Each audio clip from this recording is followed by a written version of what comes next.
மகன் தூய ஆவியாரின் பெயராலே ஆமீன். இயேசுவில் பிரமான சகோதர சகோதரி ஆகஸ்ட் மாதத்துடைய 13ஆம் நாளாக இன்று தாயாம் திரு அவை புனித பொந்தியோ மற்றும் ஹிப்போலிட்டஸ் என்ற இரு புனிதர்களை இந்நாளே தாயாம் திருவையானது நினைவு கூறுகின்றது. இவர்கள் இருவருமே ரோமையிலே மறை சாட்சிகளாக தன்னுடைய வாழ்வை இறைவனுக்காக அர்ப்பணித்திருக்கின்றார்கள். ஹிப்போலிட்டஸ் திருத்தூதருடைய பாரம்பரியம் என்ற அருமையான ஒரு நூலை எழுதியிருக்கின்றார் திரு அவையிலே. அந்த அளவுக்கு இவர் தன்னையே ஒரு திருத்தந்தையாக காட்டி கொண்டதனால் அந்த மேக்சிமிஸ் என்ற மன்னன் இவர் மீது கோபப்பட்டு இவரை இத்தாலிய தேசத்துக்கு கடத்தி சென்று அங்கு ஒரு சிறையிலே அவரை தள்ளுகின்றான். அதே போலதான் புனித போந்தி என்ற மன்னனும் மக்களை கிளர்ச்சி செய்ததால் அங்கு இருக்கின்ற அந்த விசுவாசத்திற்கு அவர் சான்று பகிர்ந்ததன் காரணமாக 2ஆம் நூற்றாண்டிலே இவர்கள் இருவருமே, குறிப்பாக புனித போந்தியும் தன்னுடைய வாழ்விலே அந்த மேக்சிமிஸ் என்ற அந்த மன்னனால் அவன் சிறைக்கு தள்ளப்படுகின்றான். அதில் இருவருமே புனித போந்தியோ மற்றும் ஹிப்போலிட்டஸ் இருவருமே அந்த சிறையிலே ஒன்றாக சேர்ந்து வாழுகின்றார்கள். அந்த ஒன்றாக தங்களுடைய வாழ்வை இறைவனுக்காக அர்ப்பணிக்கின்றார்கள். மறை சாட்சியாக பல துன்பங்கள், பல இடையூறு தங்களுடைய வாழ்க்கையிலே அந்த மேக்சிஸ் மன்னனால் கொடூரமாக தங்களுடைய வாழ்க்கையிலே சித்திரவதை செய்யப்பட்டார்கள். காரணம், இயேசுடைய அந்த அன்புக்காக, இயேசுடைய அந்த வாழ்வுக்காக தங்களை முழுமையாக கொடுத்தார்கள். இத்தகைய ஒரு தூய வாழ்வுக்கு இந்த புனிதர்கள் நம்ம ஒவ்வொருவருக்குமே மறை சாட்சிகளை வித்து திருச்சபையை வித்து என்று புனித தெர்த்துலியன் சொல்வது போல தங்களுடைய இரத்தத்தை இயேசுக்காக அர்ப்பணித்திருக்கின்றார்கள். இந்த இரு புனிதர்களுமே இவருடைய இந்த திருநாளிலே ஆண்டவரை போற்றுவோம். ஆண்டவர் செய்து வருகின்ற சகல நன்மைகளை நம்முடைய வாழ்விலே ஒவ்வொரு நாளும் நாம் எடுத்துரைக்க இன்றைய முதல் வாசகத்திலே மோயிசனுடைய அந்த இறப்பு நிகழ்வை நாம் பார்க்கின்றோம். அவருக்கு கல்லறை யாரும் கண்டதில்லை, அவர் இறந்ததை யாரும் பார்க்கவில்லை என்று சொல்கிற பொழுது கடவுளுக்கு நெருக்கமானவர்கள் என்றுமே வாழ்கின்றார்கள் என்று அந்த இணைச்சட்ட ஆசிரியர் குறிப்பிடுகின்றார். மோயிஸ் அந்த அளவுக்கு கடவுளோடு நெருக்கமாக வாழ்ந்து அவர் என்றும் வாழ்கின்றார் என்ற ஒரு நம்பிக்கையை மக்களுக்கு கொடுக்கின்றார்.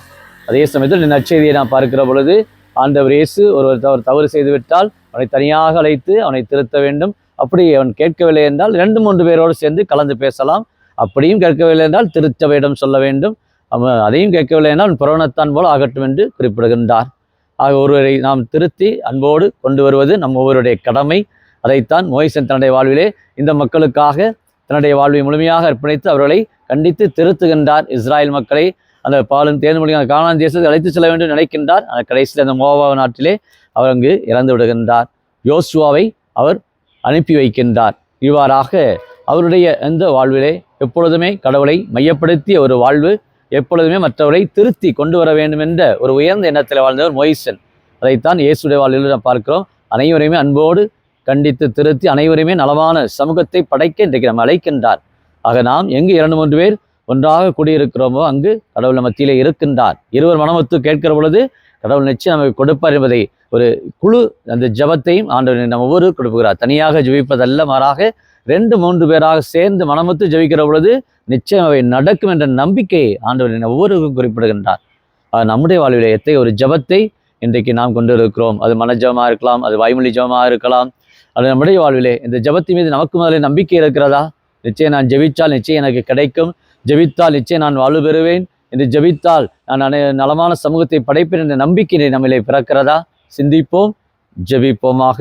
அன்பின் பரலோக பிதாவே, அப்பா இயேசுவே, அருமையான இந்த நாளுக்காக நன்றி கூறுகிறோம். இந்த ஜபம் என்பது எங்களுடைய வாழ்வின் ஊற்று என்பதை எங்களுக்கு நீர் வெளிப்படுத்தும். அபிலா தரசம்மாள், இதோ யார் நம் மீது அன்பு கொண்டிருக்கிறாரோ அவர் மீது கொண்டிருக்கும் நம்முடைய உரையாடலே ஜபம் என்று குறிப்பிடுவது போல இந்த அருமையான இந்த நாளிலே இதோ நாங்கள் ஜெபிக்கக்கூடிய மனதையும் நாங்கள் அனைவருமே ஒன்றுபட்ட ஒரு வாழ்வும் பிறரை திருத்தி நலமான சமூகத்தை படைக்கவும், யாரையுமே வெறுத்து ஒதுக்காமல் அனைவருமே நாங்கள் நலமான சமூகத்தை படைக்க திருத்தி கொண்டு வரக்கூடிய நல்ல மனப்பாங்கும் பிறருக்காக ஜெபிக்கக்கூடிய நல்ல உள்ளமும் எங்களுக்கு இந்த நாளிலே நீர் கொடுக்கும்படியாக புனித ஹிப்போலிட்டஸ், புனித போந்தி இவர்கள் தங்களை அர்ப்பணித்தது போல நாங்களும் திருச்சபைக்காக எங்களையே அர்ப்பணிக்கவும் எங்களுக்கு தேவையான அருளுதவி, பொருளுதவி, குடும்ப சமாதானம், இன்னுமா இந்த யூடியூபில் ஜெபிக்கிற ஒவ்வொரு குடும்பத்தாருமே தங்களுடைய திருக்குடும்ப தங்களுடைய வாழ்விலே ஒவ்வொரு நாளும் பொழுது போற்ற ஒவ்வொருவருமே சூசியப்புடைய அந்த அன்பு வழி நடத்துதலிலே எவ்வாறு சூசியப்ப அன்னை மரியாவை மறைவாக விலக்கிவிட திட்டமிட்டார், அதே போல இன்றைக்கு குறைகளை பெரிதுபடுத்தாது தங்களுடைய வாழ்விலே குடும்பத்திலே அன்போடும்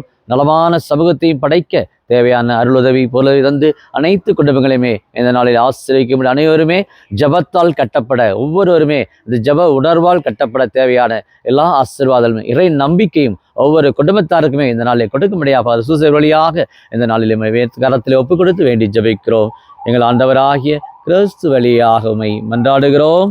ஆமேன்.